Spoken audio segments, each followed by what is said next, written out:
Hello students, नमस्कार। तो exams are just round the corner and बच्चों के लिए हमेशा रहती है बात से कि सर कुछ आप अपनी तरफ से एग्जामिनेशन टिप्स दे दीजिए।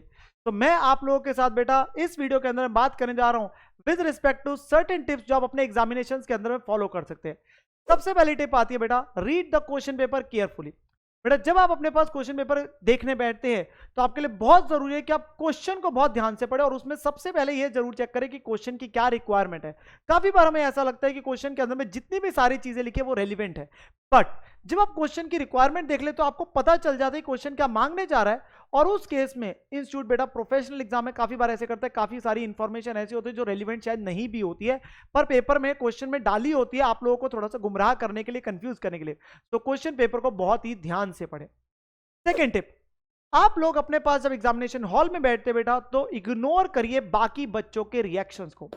जैसे आप बेटा लेट से बैठे अपने पास में सेकंड लाइन में और जो एग्जामिनर है उसने अपनी तरफ से बेटा पेपर को बांटना शुरू किया। जैसे ही फर्स्ट लाइन में फर्स्ट बच्चा बैठा था, सेकंड बच्चा बैठा, उन्होंने पेपर को देखा और उन्होंने बोला ओ शिट, तो आप लोग तो एकदम से पैनिक हो गए, यार उसको तो ओ शिट उसकी आवाज निकली, पेपर पक्का टफ ही होगा। या कई बार क्या होता है, पेपर का भी आधा पौना घंटा एक बच्चे ने हैंड रेज करा, मैम एक्स्ट्रा शीट, और आपको फिर लगा यार मेरे को तो शायद आता ही नहीं है। अब बेटा इन वजहों से आपका जो कॉन्फिडेंस है वो हमेशा कम हो जाता है। तो ऐसी चीजों को आपने इग्नोर करना है, बिकॉज हो सकता है उस बच्चे ने वो शीट इसलिए बोला था क्योंकि उसको शायद वो क्वेश्चन नहीं आता, वो चैप्टर छोड़ के आया था। जिस बच्चे ने एक्स्ट्रा शीट मांगी थी हो सकता है उसने आधी शीट अपनी मेन वाली अभी तक खाली ही छोड़ी होगी, उसने एक्स्ट्रा शीट मांग ली, आपको नहीं पता। उन रिएक्शंस की वजह से आपके बेटा कॉन्फिडेंस पे फर्क पड़ सकता है। मेक श्योर आप इन चीजों को इग्नोर करेंगे। द थर्ड टिप इज, जब आप अपने पास बेटा क्वेश्चन को सॉल्व करते हैं तो आपका आंसर डेसिमल में आ सकता है। यस मेरे प्यारे बच्चों, answers can come in decimals, so आपने घबराना नहीं है। जैसे अकाउंट्स के पेपर में क्या होता है, जीपी है बेटा, परसेंटेज में आपके पास जो आना है वो डेसिमल में आ गया। अब आप बच्चे घबरा जाते हैं कि सर डेसिमल में कैसे आ गया। बेटा इंस्टीट्यूट जानबूझ के ऐसा करता है कि answers can come in decimal. So आप लोग बस उस केस के अंदर क्या करो, एक बार के लिए, बस मैं हमेशा बच्चों को बोलता हूं कि एक बार के लिए दोबारा से चेक कर लीजिए कैलकुलेशन विद कैलकुलेटर और फिर आगे बढ़े, उसी पे अटके ना रहे, ये मत सोचे कि मैंने गलत किया। द फोर्थ टिप इज, आप लोग जब बेटा सॉल्व कर रहे हैं तो वर्किंग नोट्स जो है आप लोगों के वो बहुत इंपॉर्टेंट होते हैं। तो मेक श्योर कि आपके वर्किंग नोट बहुत प्रॉपरली बने हो, उसके भी मार्क्स होते हैं बेटा, एंड कोशिश करें कि उसकी भी रेफरेंस जरूर दे दे मेन आंसर में, working note 1, working note 2।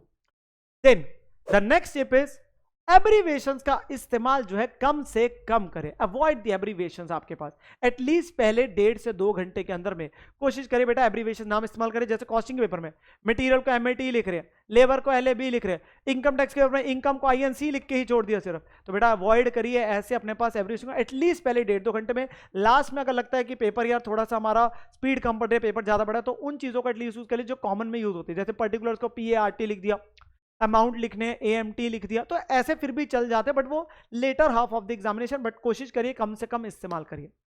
Then next ही बेटा आपके पास आती है कि attempt all the sub parts of a particular question at one place. बेटा जैसे आपका क्वेश्चन में 2 है बेटा, उसके सब पार्ट्स है ए बी सी डी, तो आप ये ना करें कि 2A और B पहले कर दिया फिर 2C और D आपके पास बाद में जाके आ रहा है। सब पार्ट सारे एक जगह होने चाहिए, पर ऐसा कंपलसरी नहीं होता कि बेटा आपके क्वेश्चन जो है वो सीक्वेंस में होने चाहिए। मतलब आप पेपर के अंदर you can start directly with question number 2, पर सब पर सारे इकट्ठे होने चाहिए, फिर आप चाहे क्वेश्चन 4 कर लीजिए। ऐसा नहीं कि क्वेश्चन 1 से ही शुरू करना है। तो नॉट नेसेसरी कि क्वेश्चन सीक्वेंस में हो, पर जो क्वेश्चन हो उसके सब पार्ट सारे एक ही जगह पे होने चाहिए। नेक्स्ट टिप आप लोगों के पास बेटा आती है, इवन अगर पेपर आपका टफ भी है ना तो भी आप अपना बेस्ट दे के आएंगे। बेटा पेपर हार्ड आ सकता है और वो पूरे देश के बच्चों के लिए, बट आप हिम्मत नहीं हारेंगे, वहां डटे रहेंगे, 3 घंटे बैठ के आएंगे और अपने पास अपना बेस्ट दे के आएंगे। आप अपने पास पहले उठ के नहीं आएंगे, आप अपना बेस्ट दे के आएंगे, बिकॉज वो सारे बच्चों के लिए अपने पास में टफ पेपर है। घबराएंगे नहीं, हिम्मत नहीं हारेंगे।